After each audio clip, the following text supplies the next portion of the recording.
ಸೋಮನಾಥದ ಮೇಲೆ ಘಜ್ನಿ ನಡೆಸಿದ ದಾಳಿಗೆ 1000 ವರ್ಷ. ಈಗ 1000 ವರ್ಷ.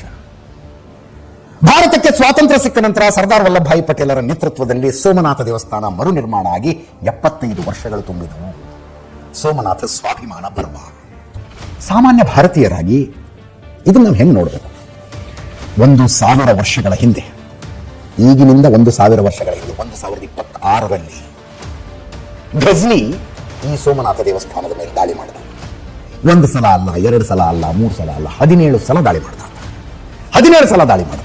ಆತ ಯಾವುದನ್ನು ಧ್ವಂಸ ಮಾಡಬೇಕು ಅಂತ ಬಂದಲ್ಲ, ಅದರ ಶಿಖರದ ಮೇಲಿನ ಧ್ವಜ ಆಕಾಶದೆತ್ತರಕ್ಕೆ ಪಟಪಟಿಸ್ತಾ ಇದೆ. ಅಂದ್ರೆ ಯಾವುದೋ ಪರಕೀಯ ತಾನು ಯಾವುದನ್ನು ಪರಮ ಸತ್ಯ ಅಂತ ನಂಬಿಕೊಂಡಿದ್ದಾನೋ ಅದನ್ನು ನಮ್ಮ ಮೇಲೆ ಹೇರಬೇಕು ಅಂತ ಬಂದ. ಯಾವನೋ ಪರಕೀಯ, ಅವನು ಯಾವುದನ್ನು ಪರಮ ಸತ್ಯ ಅನ್ಕೊಂಡಿದ್ದ, ಅದನ್ನು ನಮ್ಮ ಮೇಲೆ ಹೇರಬೇಕು ಅಂತ ಬಂದ. ಹೇರುವುದು ಅಂದ್ರೆ ಬಾಯಿ ಮಾತಿನ ಮೂಲಕ ಅಲ್ಲ, ಖಡ್ಗದ ಮೂಲಕ ಹೇರಬೇಕು ಅಂತ ಬಂದ. ಇಲ್ಲಿರುವುದನ್ನು ಧ್ವಂಸ ಮಾಡಿದ. ನಮ್ಮ ಜನ ಅವನು ಎಷ್ಟು ಸಲ ಧ್ವಂಸ ಮಾಡಿದ್ರು 8 ಸಲ ಕಟ್ಟಿ ನಿಲ್ಲಿಸಿದ್ರು. ಅದಕ್ಕೆ 17 ಸಲ ಬಂದಲ್ಲ ಅವನು. ಮೊದಲನೇ ಸಲ ಬಂದು ಧ್ವಂಸ ಮಾಡಿ ಹೋದಾಗ ಬಿಟ್ಟು ಬಿಟ್ಟಿದ್ರೆ ಮತ್ತೊಮ್ಮೆ ಯಾಕೆ ಬರ್ತಿದ್ದ? 17 ಸಲ ಯಾಕೆ ಬಂದ ಆತ? ಮತ್ತೆ ಕಟ್ತಿದ್ರು ಅಲ್ಲಿನ ಜನ. ಮೊದಲಿದ್ದಷ್ಟು ಭವ್ಯವಲ್ಲದೆ ಹೋದ್ರು ಅದಕ್ಕಿಂತ ಸ್ವಲ್ಪ ಚಿಕ್ಕದ ಕಟ್ಕೊತಿದ್ರಪ್ಪ. ಆಸ್ತಿ ಹಂಗಿತ್ತು ಜನರಿಗೆ.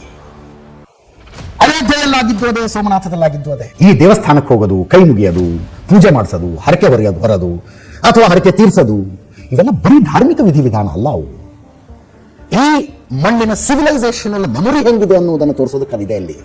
It is called civilisational memory. ಕೇವಲ 100 ವರ್ಷದಲ್ಲಿ ಸೌದಿ ಅರೇಬಿಯಾದಿಂದ ಸ್ಪೇನ್ ತನಕ ಕಾಲಿಟ್ಟಲ್ಲೆಲ್ಲ ಧ್ವಜ ನೆಟ್ಕೊಂಡು ಬಂದವರು ಭಾರತದ ಗಡಿಗೆ ಬಂದಂಗೆ ಮುಗ್ಗರಿಸಿ ಬಿದ್ದುಬಿಟ್ರು. ಭಾರತದ ಗಡಿಗೆ ಬರ್ತಾ ಇದ್ದಂತೆ ಸಪ್ತ ಸಾಗರಗಳನ್ನ ದಾಟಿಕೊಂಡು ಹೋದಂತಹ ಧ್ವಜ ಗಂಗಾ ನದಿಗೆ ಬಂದು ಮುಳುಗ್ಬಿಡ್ತು. ಯಾಕೆ? ನಮ್ಮ ಹಿರಿಯರ ಆಸ್ತಿ ಹಂಗಿತ್ತು, ಅವರ ಶ್ರದ್ಧೆ ಅಚಲವಾಗಿತ್ತು. ಅವರು ದೌರ್ಜನ್ಯಗಳನ್ನ ಅನುಭವಿಸಿದ್ರು, ಸಹಿಸಿಕೊಂಡರು. ಅದೆಲ್ಲದರ ಮಧ್ಯೆಯೂ ವಿಶ್ವಾಸವನ್ನು ಬಿಡಲಿಲ್ಲ. ವಿಶ್ವಾಸ ಬಿಡಲಿಲ್ಲ. ಇದನ್ನು ಬಿಜೆಪಿಯವರು ಹೆಂಗೆ ನೋಡ್ತಾರೋ, ಕಾಂಗ್ರೆಸ್ನವ್ರು ಹೆಂಗೆ ನೋಡ್ತಾರೋ, ಭಾರತೀಯರು ಹೆಂಗೆ ನೋಡಬೇಕು ಅನ್ನೋದನ್ನು ಹೇಳ್ತಾ ಇದ್ದೀನಿ ನಾನು. ಭಾರತೀಯರು ಅಂದೆ, it is not just about Hindus.